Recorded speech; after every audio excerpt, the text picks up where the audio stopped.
I've trained 99% of my life alone. No one pat me on the back. I did all of the work alone. Oh, you think darkness is your ally? You merely adopted the dark. I was born in it, molded by it. I didn't see the light until I was already a man. By then it was nothing to me but blinding.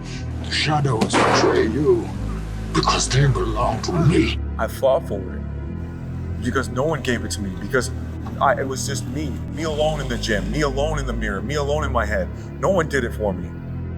I worked for it, and I'm never gonna let someone else take that from me. That fucking weak ass shit, I found out through this path of life, who is David Goggins? Who am I? So going through I did it alone. There was no fucking trophy on the fucking wall on the mantle. That trophy's in my fucking brain. No one helped me get there. No one paid my fucking bills. No one did shit for me. No one ran those fucking miles, lost that fucking weight, went through it. I suffered on my own and developed this man who said, it's who I am, man. A very competitive, ultra competitive dude that it's pushing the water, and there's a jogger actually. Look at this, wow. The Florida man right there for you, Blake, jogging in the hurricane. You go higher, you go even more alone. Why? Because nobody is willing anymore to invest their energy in going higher. Because it's becoming more difficult. Along the way to mastery, you walk the way alone. You had nobody anyway, motherfucker. Look around you. There was no fucking team. It was you. There was no weight loss program or mom and dad waking you up saying you can do it, you can be better, trying to build belief. You built belief when you had nothing. Rock bottom. I'm alone and look at me. There's nobody around me. Nobody likes me, man. It is what it is. Sometimes in life, people are not gonna be around you to motivate you. They're not gonna be around you to push you, to celebrate you, to applaud you. You gotta do it on your own. That's what I'm doing right now. You're going to lose sleep. You'll doubt whether it'll work. You'll stress to make ends meet. You won't finish your to-do list. You'll wonder whether you made the right call and have no way to know for years. This is what hard feels like, and that's okay. Everything worth doing is hard, and the more worth doing it is, the harder it is. The greater the payoff, the greater the hardship. If it's hard, good. It means no one else will do it. More for you. This isn't for the masses. This is for those who want to leave normal behind. Those who are in search of a new realm. It's a lonely journey. You're isolated. Those who used to keep pace with you will fall off. They'll see where their world ends and yours begins. Your ability to suffer, endure, outwork must be greater. You must be willing to extend yourself to the limit with no guarantee of success. Every day, you must ask yourself, did I do enough? Stay hard. That's why I like to be isolated. That's why this has helped me coming out here and being locked in an apartment on my own. Because there was no outsiders. It was isolation. It was visualization. It was motivation, and it was dedication. There was nothing else going on in my life. You know what I mean? You don't like people too, right? I mean, it's not that I don't like people. It's just that I'd rather just this needs to be to get to the level that you need to get to the pinnacle.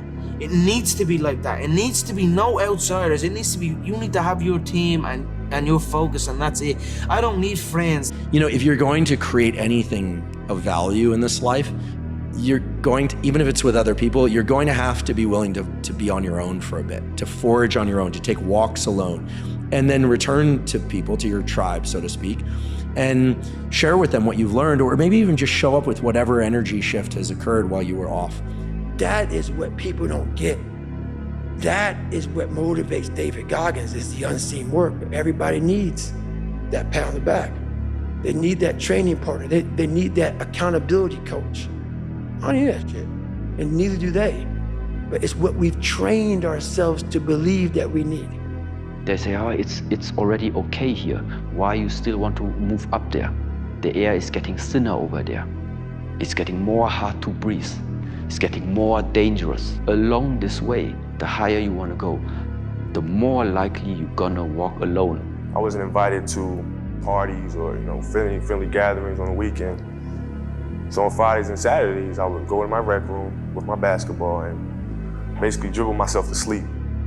Because during those lonely hours in the rec room, I discovered the hunger, the motivation, and the desire to be the best possible basketball player that I could be. And here I am today. There's times you can go without your friends, you can go without going out, you can go without other people around you. You have to separate yourself from the pack. You have to be willing to spend time with yourself. You have to be willing to start cutting things out of your nutritional program. Eat healthy, get enough rest, get enough sleep. All of these things come into play of finding your purpose. And it's almost sacrificing. You have to sacrifice. Greater the sacrifice, greater the reward. This is so true. And when you do these things, you'll start seeing, well, I used to do this. And when you go out and you don't do it anymore, it's very, very clear that you've made the right decision, because your friends will still be doing that. And you'll find yourself that you don't fit in with that crowd anymore. You just don't fit in. I got something to, you'll start getting away from people that are negative. You only want to be around positive. You'll start not wasting your time on things that aren't productive, and you will start taking your time and energy and put it into things that you enjoy doing that are productive for yourself. It is hard. It's hard when you're young to wake up in the off season at 6 a.m. to go train and work out, knowing that all your friends are sleeping in and eating pancakes. It's hard. There is a period in everybody's journey where they are so different because they've started to do new things that they no longer fit in with their old set of friends. But they're not sufficiently developed that they've gained their new set of friends. And they're unsure.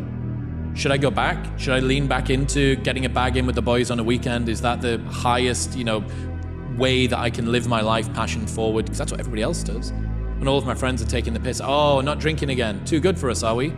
Not going out again this week. Oh, okay, well, enjoy staying in home and reading. Fucking nerd. So you're going to feel the pain of being ostracized from the group of friends that you used to have. But you're stuck in this messy middle where you haven't yet worked out who you are on the other side of this. And that lonely chapter that's in the middle is something that I would say almost nobody that I've ever met who has gone from a place where they are to a place where they want to be hasn't gone through. And that's why a lot of people don't like listening to me, because this is what it takes, creating another voice and sometimes going at it alone. All the time going at it alone, because no one's gonna believe in you. And that's that.